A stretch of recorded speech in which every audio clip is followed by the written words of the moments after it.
3.5 साल का बच्चा अपने छोटे छोटे हाथों से एक सूटकेस में अपने छोटे छोटे कपड़ों को रख रहा था। जब उसकी माँ कहती है कि बेटा तुम ऐसा क्यों कर रहे हो, ये कपड़ों को मेरे सूटकेस में क्यों रख रहे हो, तभी वो कहता है मुझे अपने घर जाना है। मैंने तुमसे कितनी बार कह लिया, तुम लोग बहुत गंदे हो, मुझे तुम्हारे साथ नहीं रहना, मुझे अपने घर जाना है। वो लड़का होता है, उसका नाम होता है टीनू, और उसकी माँ उससे जब ऐसे सवाल करती है और जब वो ऐसे जवाब देता है तो इस चीज को सुनकर पूरा परिवार परेशान होता है। आइए जानते हैं क्यों वो लड़का अपने ही घर को ये कहता है कि तुम लोग गंदगी में रहते हो, मुझे तुम्हारे साथ नहीं रहना, मुझे अपने घर जाना है। नमस्कार, मैं महक चौधरी आज आपके सामने एक ऐसी सच्ची कहानी लेकर आई हूँ जिसको आप सुनोगे तो आप हैरान हो जाओगे। आपको विश्वास हो जाएगा कि अगर किसी के साथ गलत होता है तो वो अपना बदला लेने के लिए दूसरे जन्म में भी आ सकता है।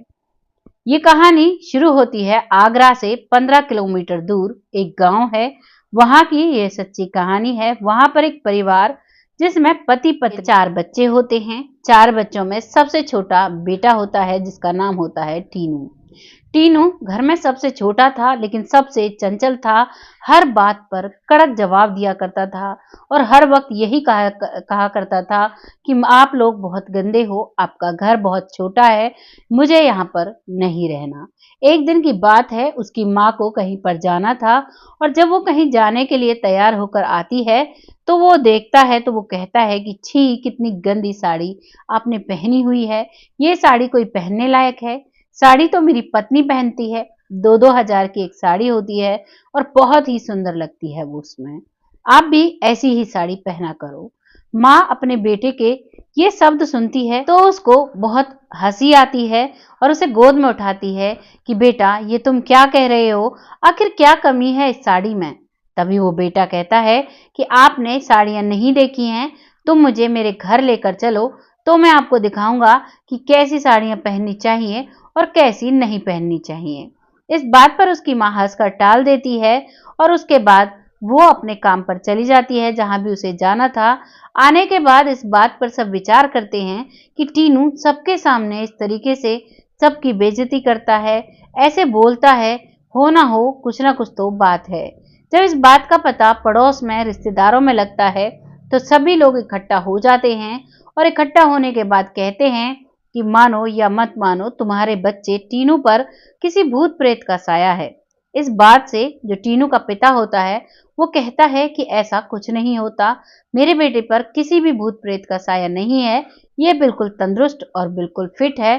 तुम लोग अपना काम देखो, मैं अपना काम खुद से संभाल लूंगा, मैं अपने बेटे को खुद से देख लूंगा, मुझे क्या करना है। इस बात पर सभी रिश्तेदार और अड़ोसी पड़ोसी मुंह फुलाकर जाने लगते हैं और कहते हैं एक तो किसी की भलाई करो, और भलाई का तो आजकल जमाना ही नहीं है, किसी को कुछ भी चीज बताएं तो उसको बुरा ही लगता है, चलो यहाँ से।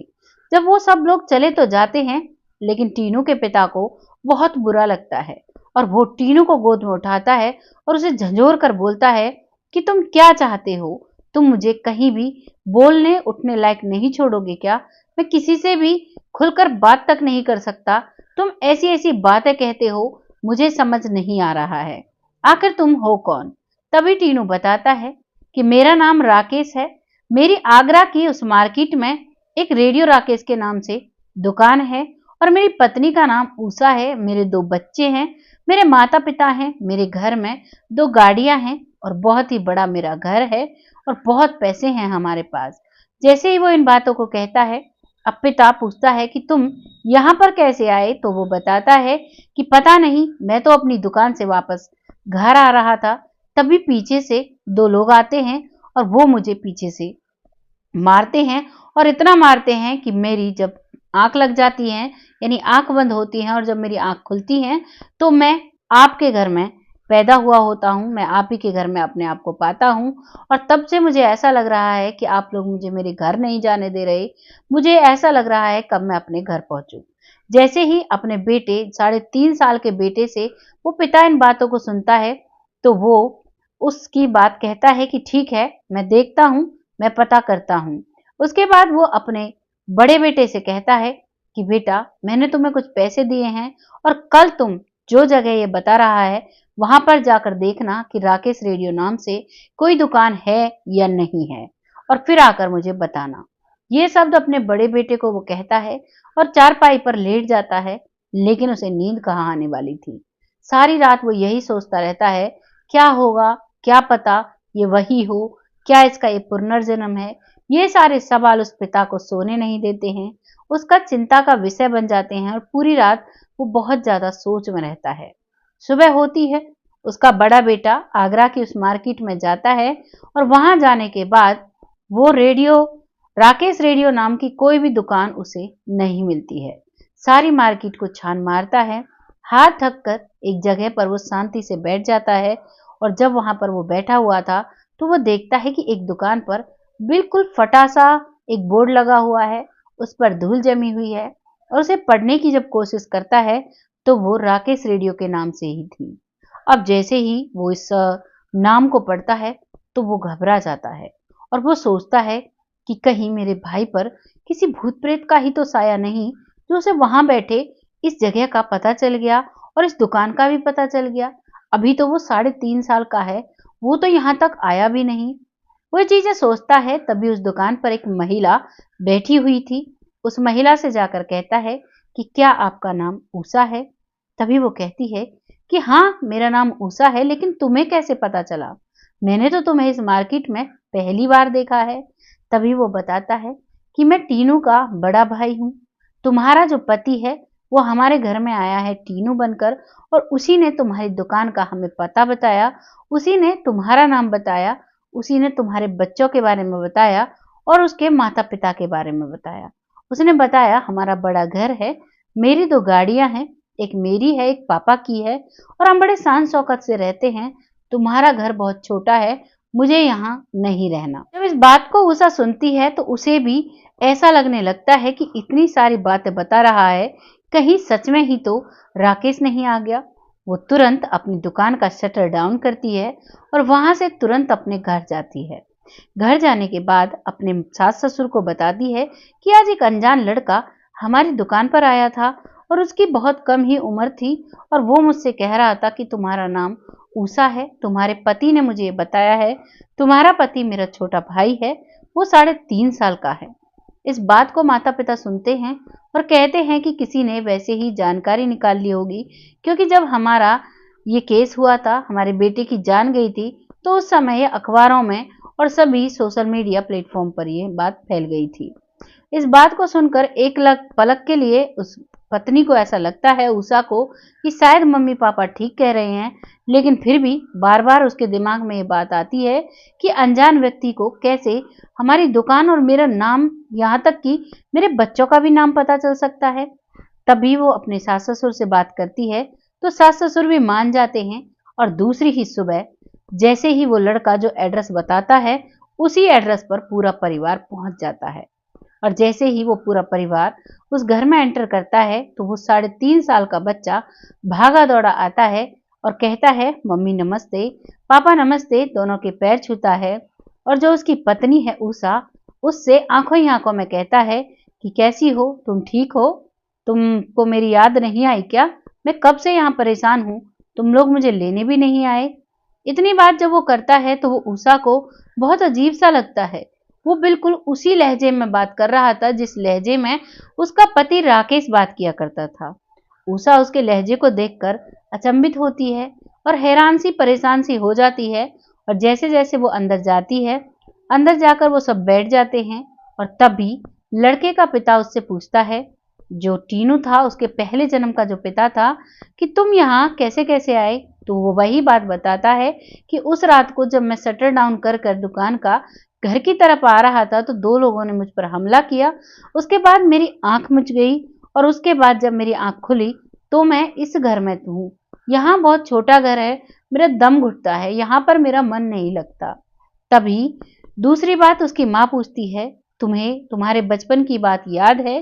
तभी वो कहता है, हाँ माँ, क्यों नहीं, एक बार आपने मुझे पापा की शॉप पर भेजा था, और वहां जाकर जब मैंने पापा को बताया कि आप उनको बुला रही हैं, तो पापा ने मेरी बात नहीं सुनी थी, और उसके बाद मुझे आकर काफी आपने डांट लगाई थी, और शाम को पापा की और आपकी भी लड़ाई हो गई थी। इस बात को सुनकर अब वो दोनों पति पत्नी हैरान हो जाते हैं, क्योंकि ये बात उसकी पत्नी यानी बहू तो को भी नहीं पता था, जो बात उस छोटे बच्चे टीनू को पता थी। क्योंकि वो राकेश था पिछले जन्म में और अब की बार उसका नाम टीनू रखा गया था। अब माता पिता दोनों को विश्वास हो जाता है। तभी वो टीनू जो है वो अपनी पत्नी की तरफ कहता है, और कैसी हो तुमने बताया नहीं, तुम्हें मेरी याद आती थी या नहीं आती थी। तभी उसकी आंखों में आंसू आ जाते हैं और कहती है, किसको अपने पति की याद नहीं आती, मुझे तुम्हारी बहुत याद आती थी, लेकिन मैं कैसे मान लूं तुम मेरे पति हो। तभी राकेश कहता है, कोई बात नहीं, जो टीनू है उसका अभी इस जन्म में नाम, वो कहता है ठीक है, अब तुम ये बताओ कि अब तुम ठीक हो। तो वो कहती है कि हाँ मैं अब ठीक हूँ। तभी धीरे धीरे सब में बात होती हैं, और जो टीनू का इस जन्म का पिता था वो कहता है कि भाई साहब, इसने हमारा जीना हराम कर रखा है। हर बात में ये कहता है कि यहाँ बहुत गंदगी है, तुम लोग बहुत गंदगी करते हो, तुम लोग बहुत छोटे घर में रहते हो, मेरा यहाँ पर दम घुटता है, मुझे मेरे घर पर छोड़ दो। लेकिन टीनू को तो अपने घर पर ही रहना था, क्योंकि अब उसका वही घर था। जैसे ही परिवार छोड़कर उसे जाता है तो इस बात पर अब टीनू रोने लगता है, कहता है मुझे तुम्हारे साथ जाना है। जब वो जोर जोर से रोता है तो उसके माता पिता को भी बहुत तरस आता है, और उनको कहीं ना कहीं लग रहा था कि ये हमारा ही बेटा है, लेकिन मन में कहीं शंका भी थी। पत्नी को भी ऐसा ही लग रहा था, उसके भी मन में शंका थी। अब वो सभी असमंजस में थे। तभी टीनू का पिता कहता है, जो अभी इस जन्म का पिता था, कि कोई बात नहीं भाई साहब, ये जाने की जिद कर रहा है, आप इसे अपने साथ ले जाइए और 2-4 दिनों में मैं लेने आ जाऊंगा, तब आप मेरे साथ भेज दीजिएगा। अब वो राजी खुशी उनकी गाड़ी में जाकर बैठ जाता है और वो लोग पहुंच जाते हैं। जब वो रास्ते में जा रहे थे तो वो अपने पिता से कहता है कि पिताजी, आप मेरी वाली गाड़ी क्यों नहीं लेके आए, आप ये अपनी वाली गाड़ी ले आए, ये सही तरीके से चलती भी नहीं है। तभी उसका पिता कहता है कि बेटा, जो तुम्हारी वाली गाड़ी थी उसे देखकर हमें तुम्हारी बहुत याद आया करती थी, इसीलिए हम उस गाड़ी को नहीं लेकर आए, क्योंकि हमने वो बेच दी। उसे देखकर तेरी माँ और तेरी पत्नी बहुत रोया करती थी, इसीलिए मैंने उसे बेच दिया है। और वो दुकान से थोड़ी दूरी पर गाड़ी रोक लेते हैं, क्योंकि उनके मन में कहीं ना कहीं शंका थी। अब जब दुकान से थोड़ी दूरी पर गाड़ी रुकी थी तो उससे कहते हैं कि अगर तुम राकेश हो तो तुम जाओ अपनी दुकान पर जाकर बैठो, हम आ रहे हैं। राकेश कहता है, अपनी दुकान पर जाने में क्या शर्म है, अभी चला जाता हूँ। और वो सीना तान कर बड़े ही एटीट्यूड वाली चाल चलकर अपनी दुकान पर जा रहा था, और जाकर अपनी ही दुकान का शटर उठाने लगता है, क्योंकि वो दुकान बंद थी और वो 3-3.5 साल का बच्चा था, वो कैसे उसे खोल सकता था। तभी परिवार वाले आते हैं और शटर को खोलते हैं, और वो दुकान में एंट्री करते ही कहता है कि उषा, तुमने तो दुकान में कई चीजें इधर उधर कर दी हैं, तुम्हें पता नहीं है, मुझे जो चीजें एक जगह पर ही रखी पसंद है, अगर कोई किसी चीज को हटा देता है तो मुझे बहुत गुस्सा आता है। तो उषा कहती है, ठीक है, जहां पर तुम्हारी चीजें रखी हुई थी अब रखवा देंगे। और अब वो कहता है कि चलो घर चलते हैं, अब तो आधा दिन जा चुका है, दुकान को खोलने का तो कोई फायदा नहीं है जब ग्राहकी ही नहीं होगी। घर वाले इस बात को सुनते हैं और फिर से वो गाड़ी में बैठने लगते हैं। अब गाड़ी में बैठकर जब वो घर की तरफ जा रहे थे तो वैसा ही वहां पर करते हैं, और वहां पर भी वो गाड़ी को घर से थोड़ी दूरी पर रोक देते हैं। कहते हैं, तुम्हें तो याद होगा, तुम तो राकेश हो, जाओ अपने घर पर जाओ, हम लोग आते हैं। राकेश वहां भी बड़े एटीट्यूड में उतरता है और उतरकर अपने घर की ओर जाने लगता है, और घर जाकर अपने घर में एंटर करता है। घर में जाने के बाद वो अपने कमरे में जाता है और वहां जाकर हर चीज को देखता है, और अपनी पत्नी की उस गॉडरेज को खोलता है और उस 2000 की साड़ी को निकाल कर लाता है। कहता है, ऐसी होती हैं साड़ियां, ये वही साड़ी है ना जो मैंने तुम्हें गिफ्ट दी थी। अपनी पत्नी की तरफ इशारा करते हुए बोलता है, तो उसकी पत्नी आंखों से आंसू ले आती है, बहुत ज्यादा जोर से रोने लगती है, क्योंकि उसे अपने पहले वक्त की याद आने लगती है, अपने पति राकेश की याद आती है। अब राकेश था तो वो 3.5 साल का, उसका नाम टीटू था। वो उसे देखकर बहुत ही ज्यादा अपने पति को अब याद करने लगती है, लेकिन टीनू जो है वो उसका धीरज बंधाता है और उसे चुप करता है, और कहता है कि अब किस बात का रोना है, अब तो मैं आ गया हूं।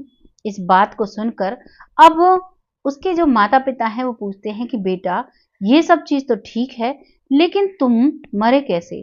तुम कैसे, तुम्हारी जिंदगी कैसे गई, तुम्हारी जान कैसे गई? तभी वो बताता है कि पिताजी, मैं दुकान से घर आ रहा था, तभी रास्ते में दो लोग पीछे से आते हैं और उन्होंने पता नहीं मेरे सर पे क्या मारा कि मैं वहीं पर बेहोश हो जाता हूँ। और उसके बाद जब मेरी आंखें खुलती हैं तो मेरे जो नए मम्मी पापा हैं उनके घर में मेरी आंखें खुलती हैं। और उसके बाद का मुझे नहीं पता, लेकिन मैं उन लोगों के नाम जानता हूँ और उन लोगों के नाम वो बता देता है। उन लोगों के नाम, उस केस को रीओपन कराया जाता है और उन लोगों के नाम जब पुलिस को दिए जाते हैं और पुलिस जब उन्हें पकड़ती है और अपने तरीके से पूछताछ करती है तो वो बता देते हैं कि हाँ, राकेश के साथ हमने ही ऐसा किया था, राकेश की जान हमने ही ऐसे ली थी। अब ये बात दोबारा से अखबारों में जब फैलती है तो सबको विश्वास हो जाता है कि पुनर्जन्म होता है और कोई भी व्यक्ति अगर किसी का काम अधूरा रह जाता है तो वो दोबारा दूसरा जन्म जरूर लेता है और जरूर आता है, जैसे कि टीनू आया। ये एक ऐसी सच्ची घटना थी जिसने हैरान करके रख दिया और आपको सोचने पर मजबूर कर दिया कि पुनर्जन्म होता है। आपको इस कहानी को सुनकर कैसा लगा? जो भी लगा है अपनी राय कमेंट बॉक्स में लोगों के साथ शेयर करिएगा। बहुत जल्द फिर से आती हूँ ऐसी ही किसी सच्ची कहानी के साथ। तब तक के लिए जय हिंद, जय भारत।